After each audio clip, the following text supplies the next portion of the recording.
झिंझिण्यांपासून त्वरित आराम मिळवा सेन्सोडाइन रॅपिड रिलीफ बरोबर. आज निवडणुकीचा निकाल येणार आहे, मात्र निकालाच्या पूर्वीच बच्चू कडू यांना काहीसा दिलासा मिळालेला आहे. भाऊ, काय सांगाल, कोर्टाकडून दिलासा मिळालेला आहे, निर्दोष मुक्तता तुमची करणार? माझ्या त्या एक डॉक्टरांच्या प्रकरणात त्या डॉक्टरांची नियुक्ती केल्या जात नव्हती. निवड झाली पण नियुक्तीपत्र दिल्या जात नव्हते. ते पैसे मागत होते.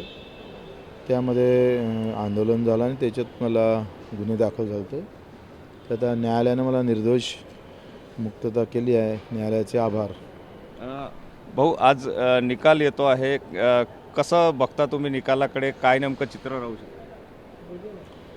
निकाल मला वाटते आमच्या सगळ्यांसाठी अतिशय आशादायी राहणार आहे आणि महाराष्ट्राच्या एकंदरीत अस्थिरता जे आहे त्यात योग आमचे स्थिर करण्याचे राहील अशी शक्यता आहे. आम्ही मुद्दामून यावेळेस महाराष्ट्रभर फिरलो, लोकांसमोर एक तिसरा पर्याय देण्याचा प्रयत्न केला आणि मुद्दे घेऊन गेलो, जात आणि धर्म घेऊन गेलो नाही. माहीत पडते लोक काय प्रतिसाद देते.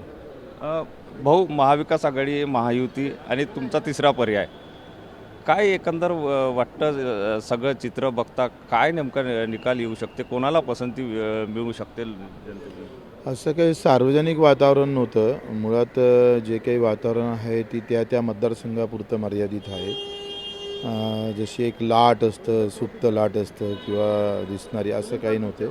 प्रयत्न दोनही पक्षाकडून, आघाडी आणि युतीकडून जाती आणि धर्मावर नेण्याचा प्रयत्न झाला आणि मुद्दे दूर ठेवून मतं घेण्याचाही प्रयत्न झाला. माहीत पडलं आता धर्म आणि जात का प्रश्न महत्त्वाचे आहे. महायुती असो किंवा महाविकास आघाडी, ज्यांच्याकडे बहुमत, बच्चू भाऊ कोणाकडे असेल किंवा जो तिसरा पर्याय आहे तो कोणाकडे असेल? आम्ही प्रयत्न हेच करतो आहे का आम्हीच कोण सरकार बनवू नये. जर आमची चांगली जर आकडे जुळले तर आणि अशी अस्थिरता असेल तर आम्ही सरकार बनवू. म्हणजे बच्चू भाऊ कोणीकडे जाणार हे अजून निश्चित झालं नाही असं समजा? आकडे आता कसे येते त्याच्यावर आहे ना. आकड्याचं हे सगळं आकडेचं गणित आहे.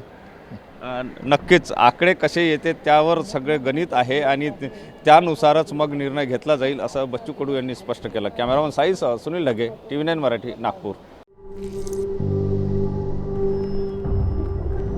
झिंझिण्यांपासून त्वरित आराम मिळवा सेन्सोडाइन रॅपिड रिलीफ बरोबर.